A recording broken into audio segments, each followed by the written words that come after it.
guys, and welcome to the last Coffee and Heroes show of 2025. I hope you all had a lovely Christmas. We were obviously away for a week. Massive congrats to Chris, he held down the store brilliantly. Nice and busy, loads of people through the doors, and as ever, a heartfelt thanks to every single person who has supported us throughout the year. We have a small delivery this week of stuff. Even though I try to do videos every week, sometimes it's dependent on whether things arrive on time, or whatever it may be. But as I say, because it was a small delivery, it actually did arrive on time yesterday. So we've got a few things to go through here, mostly single issues, next to no trades. In fact, I think there's one trade this week. No DC titles this week. DC front-loaded their release schedule for the week before Christmas. And so it was such a big week with 3 absolute titles and All Fight Month and DCKO and all that kind of stuff. It is a pretty big week for Marvel, 2 massive releases this week. And then there's 1 or 2 indie books through here. As I say, it's a quiet week, guys. So obviously I'd spoken before as well. You may have seen it in the social media channels, just about pull lists and so forth. We will be doing sort of a clear out of them in the first week of January. So if you've got a pull list with us and you haven't picked it up in a while, let us know if you still want it. If we don't hear from you, we have to assume you don't want to pull this anymore. And as I say, it happens, Life changes, circumstances change, tastes change. And again, I reiterate, 95% of our customers are awesome and are very consistent, but we just have to check those few bits and pieces. I mean, the main reason I always want to, check pull lists every so often is because there might be stuff sitting in there being held for someone, and someone else is looking for the same titles and we can't get them those titles, but they're sitting right there. So we want to start the new year off fresh. So if you have a pull list with us, if you can please either come down and collect it before the new year, or if you can let us know that you want to keep a pull list. Otherwise, as I say, we'll have to assume you don't want to keep it anymore. But anyway, as I say, I'll jump into what single issues there are this week. And the first one's a bit of a special one. So this week, Ultimate Endgame starts, obviously the Ultimate Universe event. There are these True Believers blind bags. Now, Marvel have done something quite cool with these. So the blind bag, obviously, you don't know what cover you're getting is the first thing behind it. I'm sure you know by now how blind bag systems work. Obviously, we had blind bags for Invincible, we have blind bags for DCKO, etc., etc. So with this one, it contains a copy of Ultimate Endgame #1 with one of the following covers. So Mark Brooks, a Mark Brooks Virgin, their blind bag exclusive.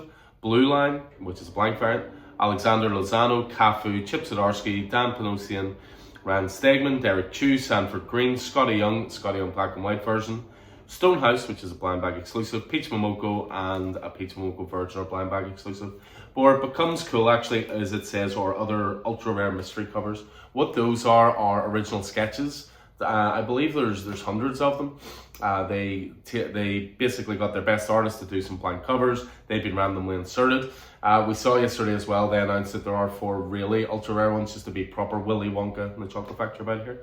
But there's a few really rare ones which Robert Downey Jr. has signed, may have drawn. Don't think they made that fully clear. So we got, I think, 75 of these in.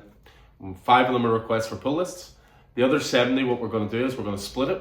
We're going to put half of them out for you guys to pick up as they are. The other half, I'm going to do a quick YouTube show and open up 35 of them, see what's inside, give you guys an insight into it. I mean, when they're open and they're on display, and they'll be priced and tagged accordingly. So obviously, if there's certain artists that you love that you just want to grab the cover, hopefully that'll be an option. But yeah, we ordered big on it, just to, as I said, we got caught up in the excitement of it. But yeah, we will put 35 of them out on the racks as is. Cover price, of course. None of that price gouging here that you will see in other stores. It will be a cover price, and obviously it will be there as an option. The one trade, as I say, this week was Catwoman, which is volume 2 of the Torunn Grønbekk run. I said every single time there's a Catwoman trade, one of DC's most underappreciated titles. Always great.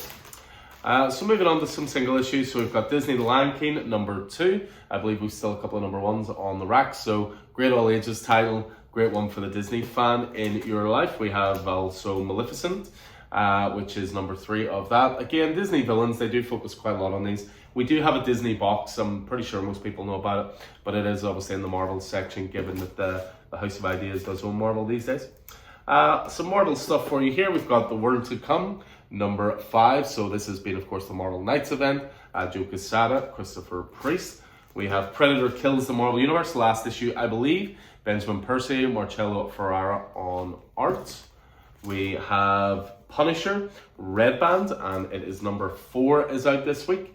Been a really fun series. Punisher Red Band, I think I've said about this to people, but Punisher Red Band is going to run into a Punisher ongoing. So if you're on Punisher Red Band, we will filter you straight into that ongoing. Obviously, if you don't want to jump into it, just let us know and we'll take you off of it. We have Red Sonja New Year's Annual 2025.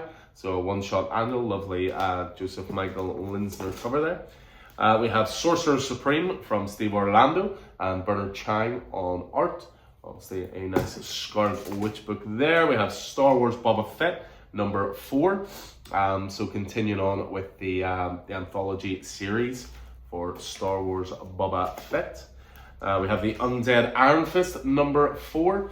Jason Liu on this one, and a little bit of love there for Danny Rand. We have the Ultimates, number 19. As I said, there were 2 big titles from Marvel this week.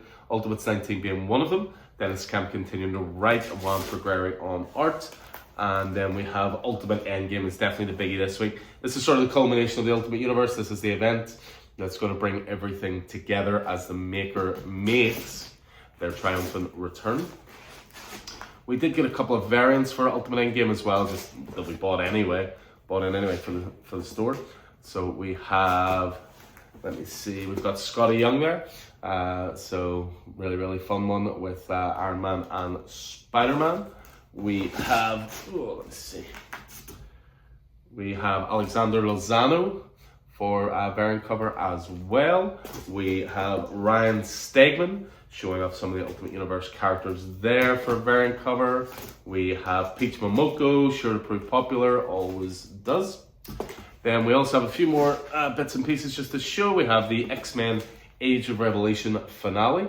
It ends here, so the 3-month X-Men Revelation event is coming to a close. And that is it. As I say, a quiet week this week. I didn't get a chance to do a show last week, obviously I was away, but last week, and we've still got quite a few of the titles on the racks, but last week was things like, Absolute Martian Manhunter 7, Absolute Wonder Woman, the first ever crossover in Absolute Universe, which is Batman and Wonder Woman. We had the All Fight months starting to come to a conclusion with Red Hood and Joker, and a few others. Justice League came out. We had Marvel stuff, Planet She-Hulk with Spider-Man 94, 1776. Tons and tons of stuff, and tons of new graphics as well that came out last week. So we're packed to the gills for choice if you want to pop in and see us before the new year. The only day we're closed this week is New Year's Day, and then we just revert back to normal opening hours Monday to Saturday, 10 to 5. Obviously, if you've got vouchers for Christmas, bring them in. We'll give you advice where you need it, recommend some stuff. But yeah, hopefully we'll see you throughout the week anyway, one way or another. If we don't, before then, Happy New Year to you all, and we look forward to 2026. Again, massive thanks to everybody who walks through the door and keeps this store open and thriving. So hopefully see you guys soon. Take it easy.